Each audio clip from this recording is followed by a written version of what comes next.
Ada yang masih bingung nggak bedain Inggris, Britania Raya, dan Inggris Raya? Kadang masih banyak yang bingung dalam penyebutan ketiga nama itu, atau kadang masih kebolak-balik penyebutannya. Buat yang masih bingung, aku jelasin dikit nih. Nah, jadi Inggris Raya atau United Kingdom adalah istilah untuk menyebut sekumpulan negara berdaulat yang terdiri dari Inggris, Skotlandia, Wales, dan Irlandia Utara. Britania Raya atau Great Britain adalah sebutan untuk pulau terbesar yang ada di wilayah kepulauan Inggris. Daratan Britania Raya dihuni 3 negara, yaitu Inggris, Skotlandia, dan Wales. Nah, kalau Inggris atau England adalah salah satu negara di Britania Raya tadi. Kalau misalnya masih bingung, United Kingdom itu diibaratkan wilayah negara Indonesia yang terdiri dari banyak pulau. Terus Britania Raya diibaratkan Pulau Jawa, sedangkan Inggris diibaratkan kota Jakarta. Gitulah kira-kira. Nah, bicara soal sejarah, kalian tahu nggak kalau Inggris jadi negara penjajah dengan wilayah jajahan terluas di dunia? Setidaknya ada sekitar 115 negara di dunia yang pernah dijajah sama Inggris. Di antaranya itu ada Amerika Serikat, Australia, Kanada, India, Malaysia, dan masih banyak lagi.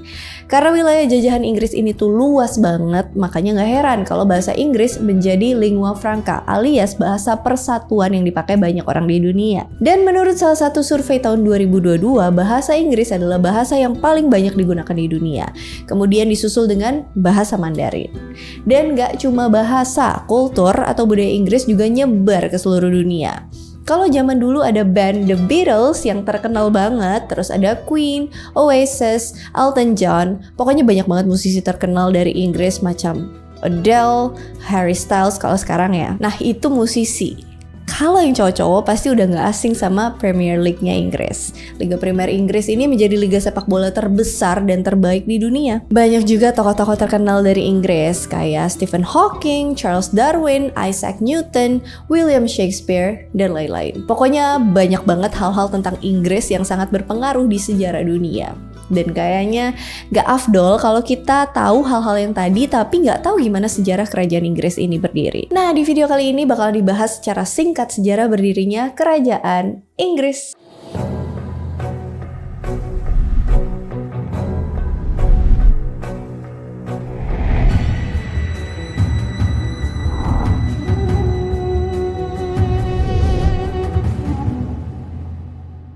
Nenek moyang bangsa Inggris dulunya itu adalah Homo sapiens yang berasal dari daratan Eropa.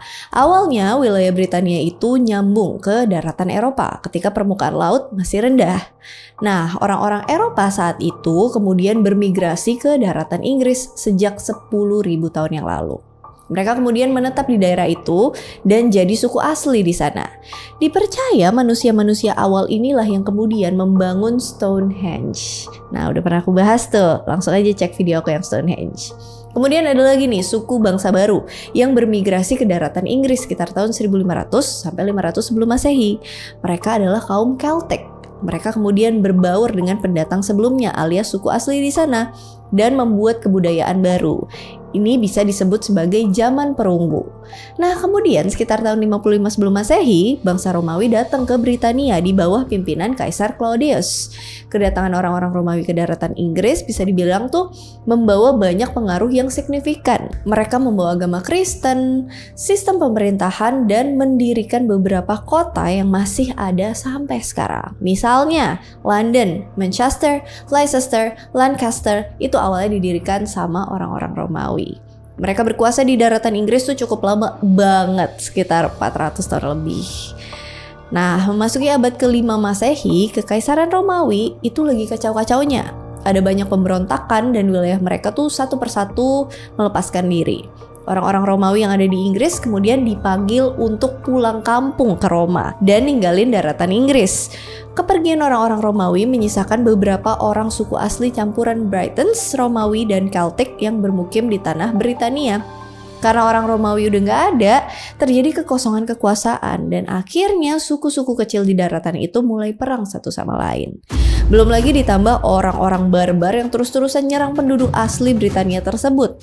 Meskipun Kekaisaran Romawi udah nggak berkuasa di daratan Britania, tapi orang-orang asli Britania pada saat itu masih sering dianggap sebagai bagian dari orang-orang Romawi. Mulai dari agama, hukum, penulisan bahasa, sistem pemerintahan masih terpengaruh oleh Romawi. Nah, karena banyaknya peperangan dan sulitnya melawan bangsa barbar yang dari pulau-pulau kecil Britania, akhirnya para penduduk asli Britania saat itu kepikiran buat minta tolong sama orang-orang Anglo-Saxon untuk bantuin mereka menghadapi serangan dari orang-orang Skotlandia dan Irlandia. FYI, pada saat itu mereka nggak disebut dengan Anglo-Saxon, tapi gabungan beberapa suku-suku bangsa Jermanik kayak Angles, Saxon, Jutes, dan beberapa suku-suku Jerman lainnya. Orang-orang Anglo-Saxons ini udah sering kali melakukan penyerangan ke daerah Britania dan mereka ini termasuk bangsa yang kuat. Dan gak cuman itu, ketika Romawi masih berkuasa di daratan Inggris, orang-orang Anglo-Saxons sering disewa sama orang Romawi sebagai prajurit bayaran. Dan semakin lama, banyak dari keturunan Anglo-Saxons ini bermigrasi ke daratan Britania. Sehingga orang-orang Britons atau Inggris asli udah familiar sama mereka. Makanya orang-orang Britania ini tuh minta bantuan ke mereka buat menghalau mundur orang-orang Skotlandia dan Irlandia yang saat itu dikenal sebagai bangsa yang barbar. Singkat cerita, strategi mereka berhasil dan orang-orang Skotlandia dan Irish mundur. Satu masalah selesai, tapi satu masalah kemudian muncul kembali. Setelah bantuin orang-orang asli Britons, bangsa Anglo-Saxon gak balik tapi menetap di daratan Inggris. Lama-kelamaan semakin banyak orang-orang Anglo-Saxon yang datang dan akhirnya mereka kepikiran buat mengontrol wilayah daratan Inggris. Dari yang awalnya suku-suku Celtic dan Anglo-Saxon berteman, mereka kemudian saling berperang dan orang-orang Celtic dipaksa mundur ke wilayah Wales dan Cornwall. Akhirnya orang-orang Anglo-Saxons berkuasa di daratan Inggris. Dan disinilah Inggris memasuki periode Dark Ages atau zaman kegelapan. Alasan kenapa beberapa sejarawan menamakan periode Anglo-Saxons ini zaman kegelapan ialah karena kurangnya sumber tertulis yang menceritakan kondisi pada zaman itu. Makanya kita nggak tahu gimana kehidupan masyarakat Inggris pasca pengalihan kekuasaan dari Romawi ke Anglo-Saxons. Bahkan sebelum orang-orang Anglo-Saxons memeluk agama Kristen, kita nggak tahu awalnya mereka punya keyakinan atau enggak. Tapi beberapa sumber menyebutkan kalau orang-orang Anglo-Saxons awal itu tuh menganut keyakinan yang mirip dengan suku-suku Jerman lain yang memuja para dewa. Salah satu buktinya itu ada di penamaan hari dalam bahasa Inggris yang dipakai sampai sekarang, yaitu Tuesday, Selasa. Itu berawal dari Tuesday. Theos ini adalah nama dewa perang dan langit dalam kebudayaan Inggris kuno. Hampir mirip sama dewa Tyr dalam mitologi Nordik. Terus ada Thursday, Kamis, yang berasal dari Thor's Day, merujuk pada dewa Thor yang kalian pasti udah hatam banget ya luar dalam. Selain kepercayaan, dikatakan juga kalau bangsa Anglo-Saxons nggak punya bahasa penulisan sendiri pada waktu itu. Makanya nggak banyak sumber-sumber tulisan yang bisa dijadikan acuan soal gimana peristiwa pada masa itu. Tapi zaman sekarang kalau kita cari di sumber-sumber rujukan sejarah Inggris, zaman Anglo-Saxons berkuasa nggak lagi disebut sebagai Dark Ages, tapi Early Medieval atau awal abad pertengahan. Pada awal mereka berkuasa, daratan Inggris terbagi jadi beberapa kerajaan-kerajaan kecil kayak Bernicia, Deira, East Anglia, East Angles, Essex, East Saxons, Kent, Lindsey, Mercia, Sussex, dan Wessex. Kemudian kerajaan-kerajaan itu bergabung jadi 7 wilayah kerajaan utama, yaitu Kent, Essex, Sussex, Wessex, Anglia Timur, Mercia, dan yang terakhir ada Northumbria. Ketujuh kerajaan ini memerintah di daratan Britania tuh cukup lama. Pemerintahan mereka berjalan aman dan tentram sampai akhirnya bangsa Viking datang. Sekitar abad ke-9 bangsa Viking mulai invasi mereka ke daratan Eropa dan salah satunya ke Inggris. Menurut sejarah, bangsa Viking pertama kali menginjakkan kakinya di wilayah Inggris pada tahun 793, tepatnya di Northumbria, Inggris bagian utara. Sejak saat itu bangsa Viking kemudian mulai berdatangan di Pulau Britania dan mulai mengancam keberadaan ketujuh kerajaan Anglo-Saxon yang tadi disebutin. Tahun 870, East Anglia jatuh di tangan Viking. Lalu Mercia juga diambil alih 4 tahun kemudian, 874. Setahun kemudian, Northumbria juga jatuh ke tangan Viking dan singkat cerita hanya tersisa 2 dari 7 wilayah kerajaan yang masih bertahan saat itu. Yang pertama, Wessex dan sebagian wilayah Mercia. Viking yang bisa dibilang udah menguasai sebagian besar wilayah Britania kemudian mendirikan kerajaan Danelaw dan wilayahnya itu membentang dari Northumbria sampai East Anglia serta sebagian wilayah Mercia. Kenapa disebut Danelaw? Karena bangsa Viking yang menyerang Inggris pada saat itu adalah suku Dane yang berasal dari Denmark. Kan bangsa Viking sendiri berasal dari Skandinavia yang terdiri dari Finland, Islandia, Swedia, Denmark, dan Norway. Karena Viking yang sampai di Inggris berasal dari Denmark, makanya kita sebut saja Viking Denmark. Nah, tadi dijelasin ya kalau bangsa Viking Denmark ini berhasil ngambil hampir seluruh wilayah 7 kerajaan, kecuali Wessex dan sedikit wilayah Mercia. Nah, Guthrum yang merupakan pemimpin bangsa Viking gak puas sampai di situ. Kalau misalkan si Guthrum berhasil ngalahin Wessex, otomatis bangsa Viking bisa berkuasa penuh di daratan Britania. Di sisi lain, Raja Alfred dari Wessex gak bakalan biarin itu terjadi. Mereka kemudian bertarung habis-habisan di pertempuran Edington tahun 878. Hasilnya, bangsa Viking dikalahin sama pasukan Wessex. Setelah pertempuran itu, Wessex dan bangsa Viking melakukan perjanjian buat membagi wilayah kekuasaan mereka. Wessex tetap pada tempatnya dan gak boleh diserang lagi, sedangkan Viking dapat wilayah di bagian utara dan timur Pulau Britania. Setelah Raja Alfred meninggal, dia digantiin sama Raja Edward the Elder. Raja Edward ini punya saudara perempuan yang bernama Ethelflaed, yang kemudian memerintah di Mercia. Ethelflaed ini punya julukan Lady of the Mercians. Di masa Raja Edward, wilayah kekuasaan Wessex kemudian bertambah sampai ke wilayah York. Ethelflaed juga berhasil menambah wilayah kekuasaan Mercia sampai ke perbatasan York. Saat Ethelflaed meninggal, terjadi kekacauan di Mercia yang kemudian mengakibatkan Raja Edward ngambil alih wilayah Mercia dan masuk ke dalam wilayah kekuasaan Wessex. Sehingga dari ketujuh kerajaan tadi, sekarang cuma tersisa kerajaan Wessex. Saat Raja Edward meninggal tahun 924, dia digantiin sama anaknya yang bernama Athelstan. Anaknya ini kemudian ngelanjutin ambisi bapaknya buat memperluas wilayah kerajaan Wessex sampai ke utara Britania, ngambil alih wilayah yang dulunya merupakan kekuasaan Viking Denmark. Athelstan kemudian berhasil dan sekarang wilayah-wilayah 7 kerajaan di awal tadi menjadi satu pemerintahan di bawah Athelstan. Ini terjadi pada tahun 927 Masehi. Wilayah ini kemudian dikenal sebagai England atau Inggris dan Athelstan kemudian memproklamirkan dirinya sebagai King of the English alias raja dari orang-orang Inggris. Beberapa orang berpendapat kalau zaman inilah awal mula kerajaan Inggris terbentuk.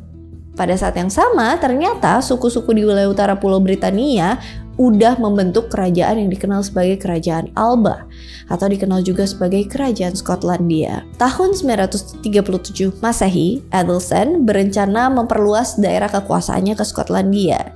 Tapi Kerajaan Alba yang berkuasa di daerah itu kemudian minta bantuan ke Welsh dan keturunan Viking yang tersisa di wilayah Irlandia.